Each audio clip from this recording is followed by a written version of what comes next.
Duduk.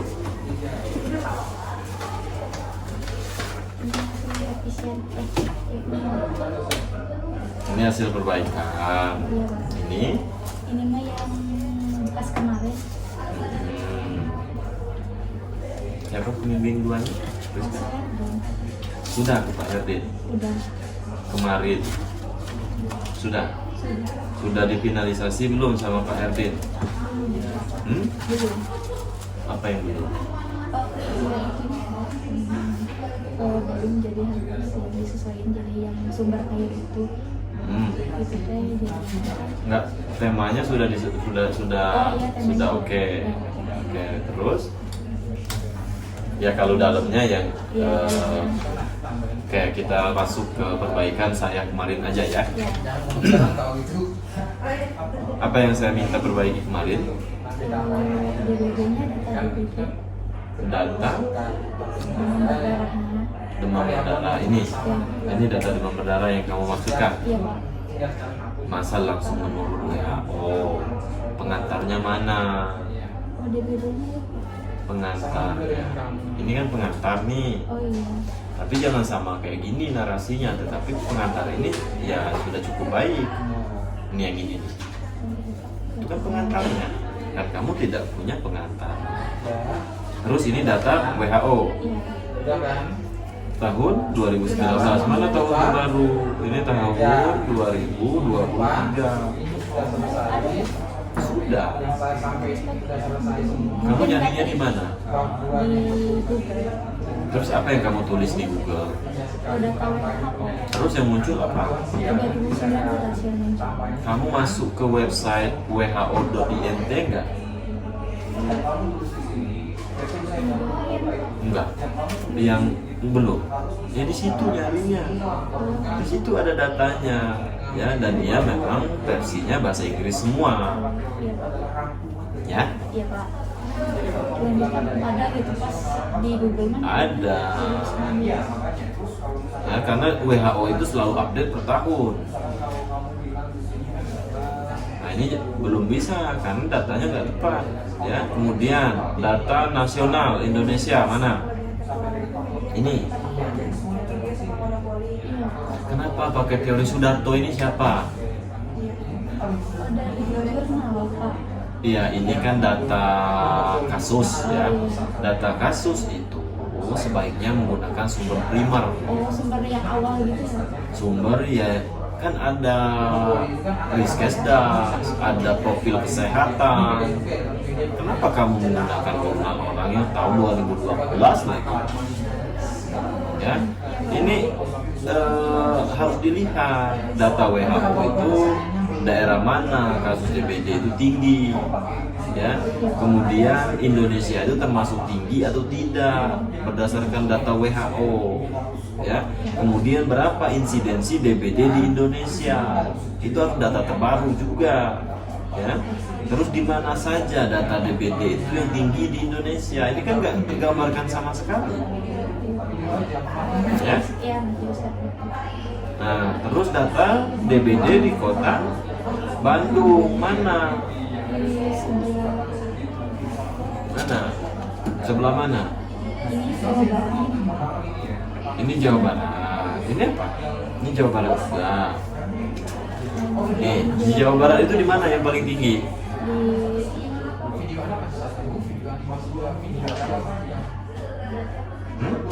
Di kabupaten di Bandung. Paling tinggi. Tasikmalaya. Iya kan kamu yang nulis ini. Di Bekasi. Yang paling tinggi itu angka kesakitan itu di benar. Iya dari Bekasi. Ini kan Tasikmalaya itu. Iya. Ini Sukabumi Pak. Iya Sukabumi yang kedua Tasik yang ketiga terus terendah di Kabupaten Sukabumi. ini yang mana yang benar nih? Tertinggi berada di 3 kota, Sukabumi, Tasikmalaya, Kota Bandung. Sedangkan terendah di Kabupaten Sukabumi,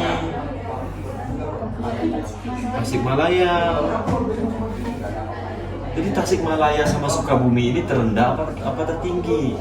Oh, kalau yang tertingginya itu kan di kota Sukabumi ya Pak? Kalau yang Di kota terendah, Sukabumi, iya, terendah di di Kabupaten Sukabumi. kabupaten. Oke, ya.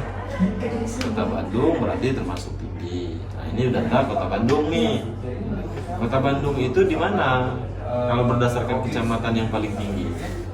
Di Coblong. Tahun berapa? 2022 Pak.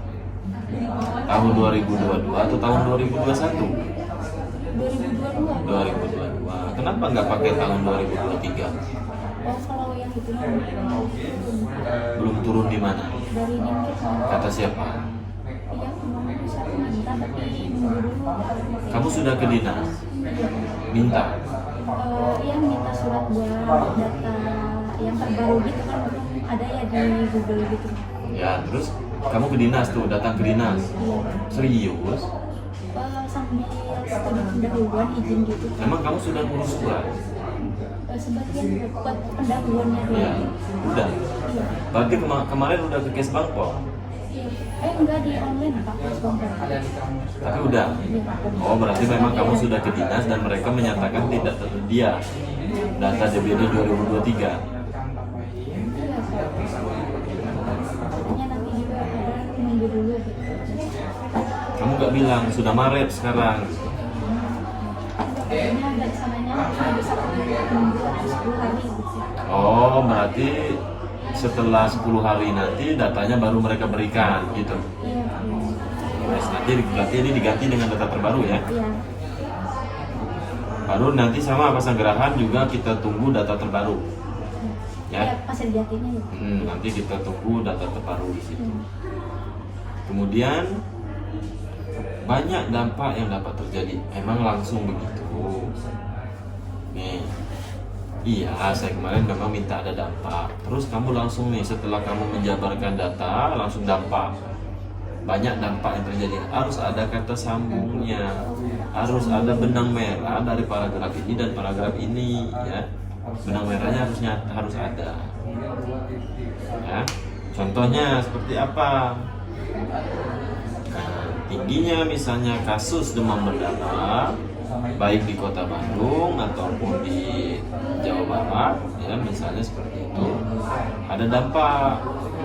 Ya, dampaknya apa? Kalau misalnya demam berdarah itu tidak ditanggulangi secara cepat. Yang kamu sebutkan ini adalah gejala DBD.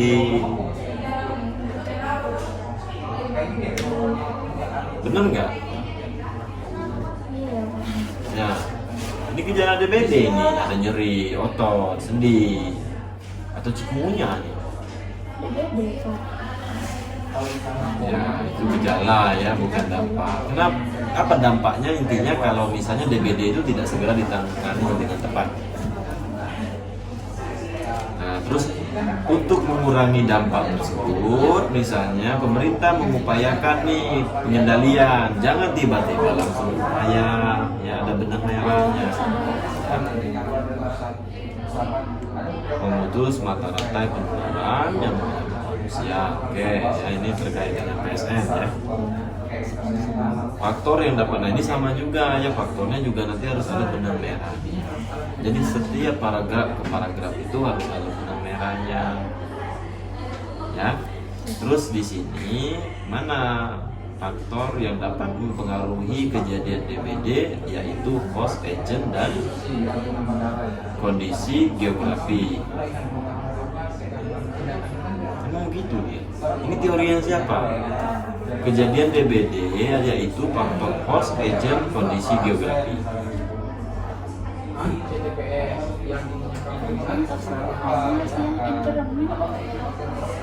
Ya nggak tahu kamu yang nulis. Terus 2011. Ya, ini diperbaiki. Kemudian hasil penelitian mengenai langsung spasial. Jangan begini. Harus ada penyambungnya, ya. Jadi jangan langsung hasil penelitian. Nah, salah satu misalnya yang kita dapat lakukan ya untuk dalam upaya penanggulangan DBD, yaitu misalnya ya dengan mengkaji demam berdarah itu berdasarkan wilayah. Ya, supaya kita bisa melihat pola penyebaran dari kejadian penyakit DBD. Nah, adapun secara epidemiologi, pola penyebaran itu bisa dilihat menggunakan analisis spasial. Nah, jadi harus nyambung begitu. Baru nanti masuk ke hasil riset. Nah, penelitian ya sudah seperti itu, baru penelitian di mana misalnya di Makassar yang sudah memetakan terkait dengan analisis spasial berkaitan dengan DBD. Kemudian misalnya penelitian lain misalnya di Semarang mengkaji terkait dengan misalnya kepadatan penduduk dengan DBD secara spasial. Ini apa nih yang masih sama Pak, 3 ini. Tiganya apa nih? Nah, ini nih mengenai analisis spasial dan faktor risiko demam berdarah di kelurahan. Gak usah kamu sebutkan sedetail itu. Oh, jadi sampai Ya seperti yang saya sampaikan, makanya banyak-banyak baca jurnal. Saya bilang, kalau kamu banyak baca jurnal nggak bakal gini kamu nulisnya. Terus ini apa? Berdasarkan hasil penelitian. ya masih sama kayak yang 3. Ya, sama penyakit menular khususnya penyakit DBD sangat erat kaitannya dengan aspek geografis spasial. Nah, kenapa yang ini baru muncul? Harusnya di atas ya Pak. Iya. Maka dengan ini faktor lingkungan tersebut dapat dipetakan dalam bentuk spasial. Tujuan dalam sistem informasi geografi cuma terlalu bertele-tele. Kali ini itu untuk bab 1. Analisis secara spasial diharapkan dapat memberikan manfaat untuk mengetahui pola sebaran. Nah, ini udah tepat nih. Ya, jadi harus ada narasi-narasi, tapi nanti diperhatikan lagi ya.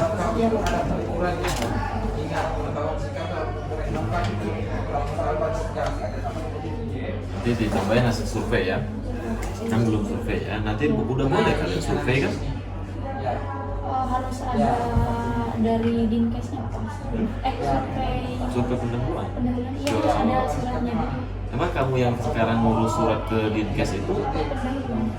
Berarti kan nanti bisa, udah keluar dari dinas, berarti kan ke dinas nanti pokoknya ngambil data DBD 2023. Nah, setelah itu nanti minta rekomendasi untuk ke Posyanjati untuk supaya kamu bisa survei awal ya di sana. Udah gitu. Ini apa nih? Mengetahui pola sebaran nyamuk, kemudian mengetahui pola sumber air bersih, kemudian mengetahui pola kelembapan. 3 ini. Tapi izin tanya, kalau sampai saat ini harus diabaikan, udah ada ya Pak? Enggak, ini itu nggak nyambung. Kan kamu ini apa nih? Analisis korelasi. Analisis korelasi kok nggak ada yang tujuan khususnya nggak ada korelasi. Ini itu kan gambaran doang. Jadi apa yang akan kamu lihat korelasinya? Kelembapan dengan korelasi dengan nyamuk. gimana nanti kamu melihat kelembapan dengan nyamuk?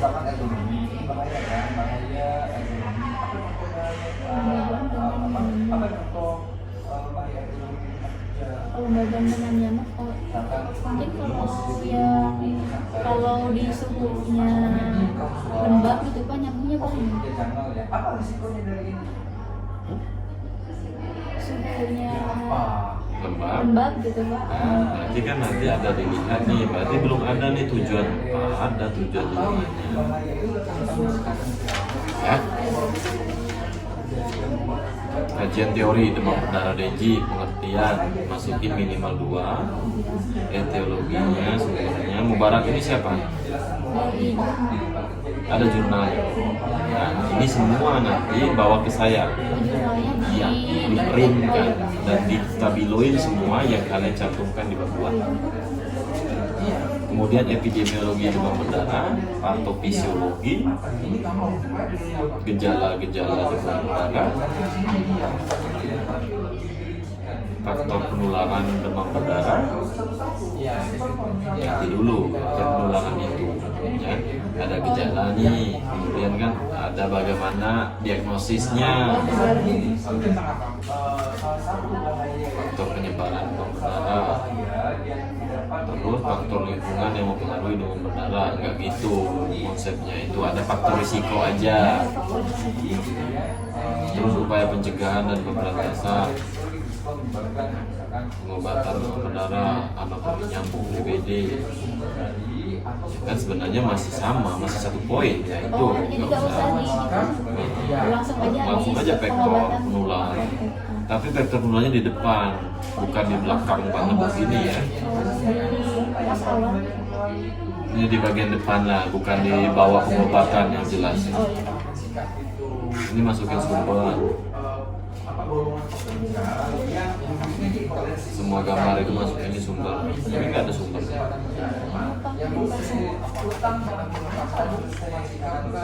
WHO pokoknya yang 2000 di bawah 2024 diganti dengan yang terbaru. Nah baru nanti spasial ke poin baru betul. Ini spasialnya ini cuma ini doang. Teori spasial. Baru masukin. Ya harusnya lebih banyak. Yang nanti Kayak SIG-nya ada, SIG-nya juga sama ya, diperjelas SIG-nya itu. Terus ini apa? Berdasarkan trias epidemiologi. Emang trias epidemiologi begini? ada 3-4 trias. Betul, ada host, agent, environment. Terus hostnya nyamuk. Hostnya, agentnya virus dengue. Emang yang sakit siapa? Nyamuk. Terus kenapa hostnya nyamuk? Karena kan yang ditelitinya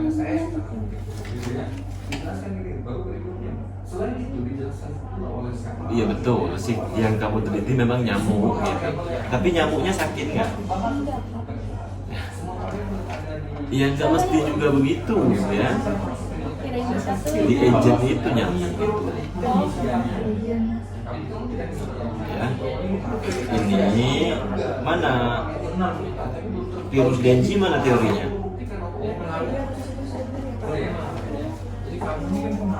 Nggak ada. Faktor environment, kelembapan, air bersih, nggak gitu. Environment berdasarkan trias epidemiologi ada lingkungan fisik, kimia, biologi. apa satu lagi?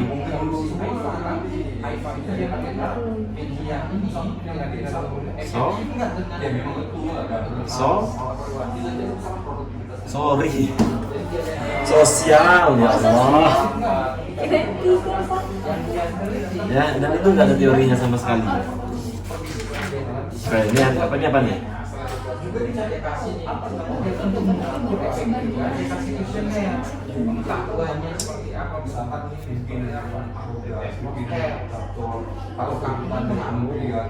Ya, rancangan penelitian apa nih rancangannya? Ini penelitian yang digunakan, itu tadi kalau simple sekali ya bab 3-nya ya. Iya, belum semua kemasukin.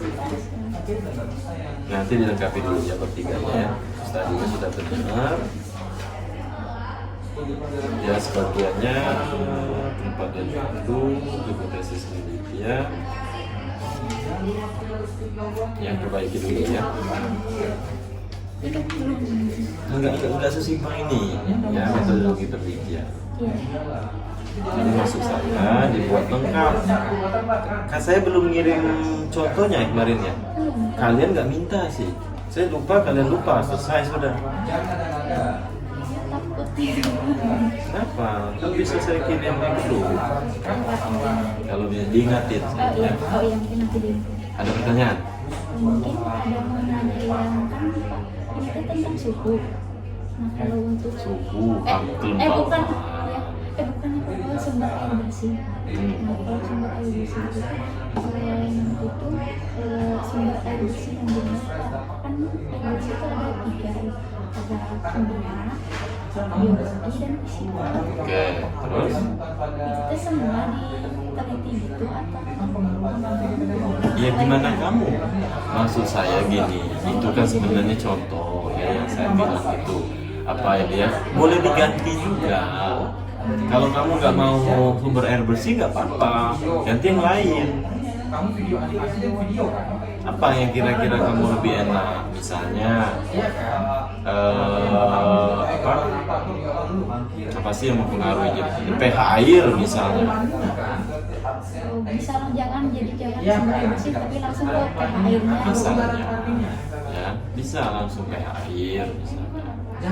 Yang itu kan maksud saya itu kemarin itu kan saya memberikan contoh variabel kira-kira yang bisa masuk itu seperti itu.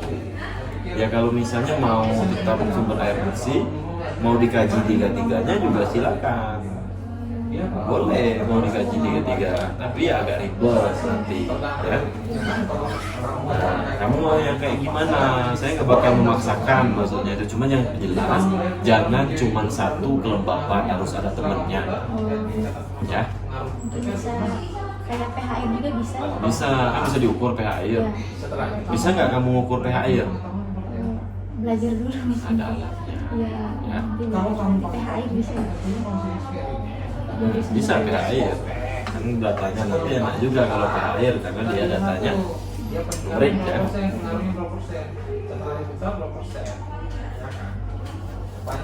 Kamu mau pakai model seperti apa? Ada intervensinya enggak? Ada lagi, Kalau ya kan? ada intervensinya, media, Udah. video. Kalau kamu mau pakai Kalau yang kelembapannya udah kan nggak ada itu lagi ya Pak. Apa? Yang kelembapannya. Ya kalau kelembapan kan jelas. Jadi kalau di sini Terus memang kayak dua media. sumber air bersihnya.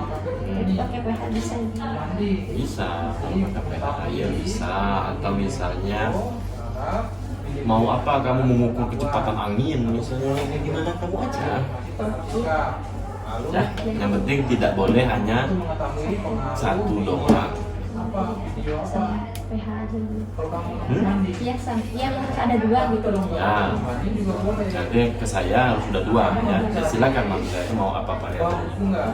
Boleh dikonsultasikan nanti ke pembimbing 2. cari buku bagus. Nah, Dan ya. Kasih banyak Pak. mana? Ada yang bisa. Coba